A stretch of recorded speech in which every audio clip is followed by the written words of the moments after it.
नमस्कार, मैं अम्बे वर्मा और आप देख रहे हैं इंडिया टीवी न्यूज। तो चलिए आगे बढ़ते हैं कुछ खास खबरों की ओर। लोक जनशक्ति पार्टी रामविलास ने पटना में होने वाली रैली को स्थगित कर दिया है।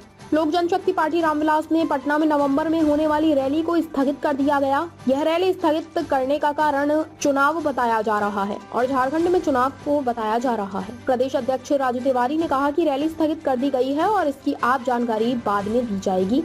रैली कब होगी इसके बारे में बाद में बताया जाएगा। राजू तिवारी ने कहा कि हम लोगों को कार्यालय मिल गया है, पार्टी में बहुत खुशी है और हम लोग अब वहाँ कार्यालय बनाएंगे और बनाने के बाद वहीं से पार्टी की गतिविधि चालू होगी।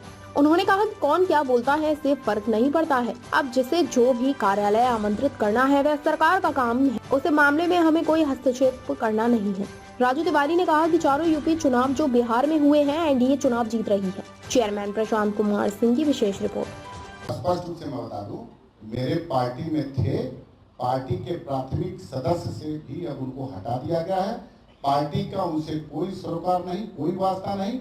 जनता दल यूनाइटेड के जो प्रत्याशी हैं उनके साथ हमारी पार्टी पूरी मुस्तैदी के साथ एक है और पूरा एक एक कार्यकर्ता नेता उनको जिताने का काम करेगी। आने वाले चुनाव में जो तिरहुत स्नातक की बात करें उसमें जनता दल यूनाइटेड के प्रत्याशी को जिताने में लगेगी और जिताने का काम करेगी। अभी जो चुनाव हुआ है और सरकार से जो मेरा हक है, जो मानक है, उसके लिए हम लोग गुहार लगाते रहते हैं। उसी संदर्भ में यहाँ भी कार्यालय मिला और वहाँ दिल्ली में भी। अब देखिए, भारत सरकार के कैबिनेट मंत्री हमारे नेता आदरणीय चिराग पासवान जी, तो उनको कौन सा घर का आवंटन होता है उस घर में हम लोग करेंगे, जिसके लिए हम लोग वैध हैं उसी की बात करेंगे। ये कार्यालय कोई मेरा अस्थायी थोड़ी ना, आज हमारा है, कल किसी और का था, कल इससे बेहतर हमको कार्यालय मिलेगा अगर हम काम करेंगे, अपना दल मजबूत होगा, निश्चित रूप से दिन प्रतिदिन आगे बढ़ेंगे। अभी बदला की बात नहीं है, आप संयोग को बदला में कहिएगा तो इस सब बात का जवाब देना उचित है। चिराग पासवान भी गए और हमारे वहाँ की इकाई टोटल लगी थी, हमने प्रभारी बनाया था विधानसभा में, वहाँ भारत विधानसभा में। हमको जो फीडबैक मिला है, एनडीए चारों सीट पे जीतने जा रही है। आ रहा है 23 तारीख को रिजल्ट, आप देखिएगा। एनडीए देखिए, एनडीए का तो एक सीट था, 3 तो महागठबंधन का था, लेकिन इस बार 4 की 4 सीट एनडीए जीतने का काम करेगी।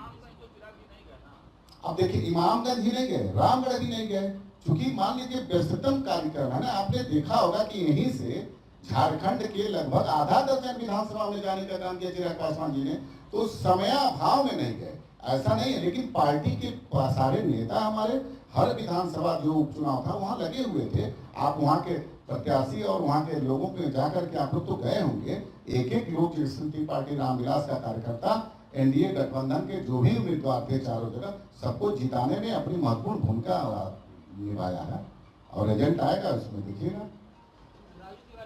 उसमें चूंकि बिहार में पैक्स का चुनाव है और पैक्स का चुनाव अब लगभग पंचायत का हर घर, उसमें हर पंचायत में हमको लगता है 3000, 4000, 2000 से ऊपर वोटर होते हैं जो मतदान में शामिल होते हैं। ये बहुत बड़ा कारण है कि उस परिस्थिति में हमारे बहुत सारे कार्यकर्ता, हमारे बहुत सारे पदाधिकारी पार्टी के उस चुनाव में शरीक होते हैं। चूंकि उसमें पैक्स सदस्य के साथ साथ पंचायत में पैक्स अध्यक्ष का भी चुनाव होता है। तो लगातार हम लोग पार्टी के अपने नीचे स्तर के कार्यकर्ता नेताओं के संपर्क में थे। उन्होंने आग्रह किया था और वो आग्रह उनका विधिवत रूप से हम लोग राष्ट्रीय अध्यक्ष आदरणीय चिराग पासवान जी के पास भेजे और बिहार प्रदेश की कोर की बैठक भी होती रहती थी। इसके साथ साथ लगातार एक बड़ा रैली करना था, तो आपने देखा होगा कि बिहार में 4 जगह उपचुनाव है और झारखंड में भी पूरे प्रदेश में चुनाव हो रहा है, जिसमें लगातार एनडीए के जो भी कार्यक्रम हो रहे हैं उसमें हमारे नेता आदरणीय चिराग पासवान जी लगातार एनडीए के पक्ष में प्रचार प्रसार कर रहे हैं। और 20 तारीख को भी महाराष्ट्र में भी चुनाव है, तो हमको लगता है कि हमारे नेता आदरणीय चिराग पासवान जी महाराष्ट्र में जाएंगे। अभी झारखंड में लगातार वो उस कार्यक्रम कर रहे हैं, एनडीए के पक्ष में प्रचार प्रसार कर रहे हैं। तो समय अभाव के चलते हम लोग आग्रह किए राष्ट्रीय अध्यक्ष जी से कि अभी चूंकि राष्ट्रीय अध्यक्ष जी बड़ी रैली में उनका कई जगह हर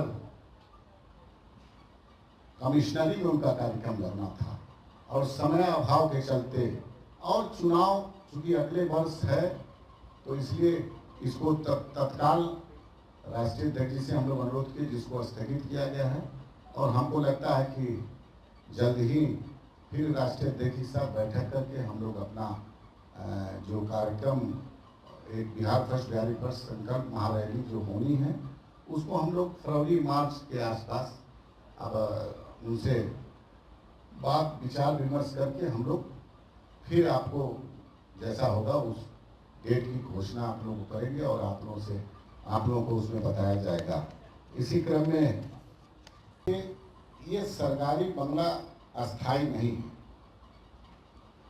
निश्चित रूप से 12 जनपद की आप जो बात कर रहे हैं तो निश्चित रूप से हमारे नेता आदरणीय चिराग पासवान की बहुत सारी बचपन की यादें वहाँ से जुड़ी थी, लेकिन वो अस्थायी नहीं है। इस बात को हम लोग जानते थे। हमारे नेता कभी, आप एक बात बता दे रहे हैं, हम लोग उसके हमारे नेता आपको स्पष्ट कर चुके कि वो उस मकान के लिए हम लोग वैध नहीं थे, क्योंकि हमारे संस्थापक वहाँ से लंबे समय लगभग 50 साल का राजनीतिक जीवन में लगभग 30 साल से ऊपर उस जगह पे अपना समय बिताया है। तो निश्चित रूप से हमारी पार्टी टूट गई थी, उसमें हमारे नेता एक सांसद थे तो वो हम वहाँ वैध नहीं थे और उसमें हमको कोई दिक्कत नहीं हुआ। अब वहाँ पे हमारा पत्राचार जो मैंने प्रदेश अध्यक्ष होने के नाते यहाँ की सरकार से मैंने मांग किया था, उसमें स्पष्ट रूप से मैंने यही मांग की थी कि लोक जनशक्ति पार्टी रामविलास के 5 सांसद और मान्यता प्राप्त हमारी पार्टी है, हमको एक कार्यालय के लिए हमने मांग किया था। आप पत्र के द्वारा देखिए, आप कहिएगा तो आपको हम दे देंगे। पत्र मैंने कार्यालय की मांग की थी। हम लोगों को ये कोई हमने नहीं मांग किया था कि हमको कार्यालय दे दे। ये आप लोग अब कहाँ से चलाते हैं इसमें मैं नहीं कुछ कहने जाता हूँ, लेकिन हमने सरकार से अपना जो हक है उस कार्यालय की मांग की थी और संयोग से वो कार्यालय मिला।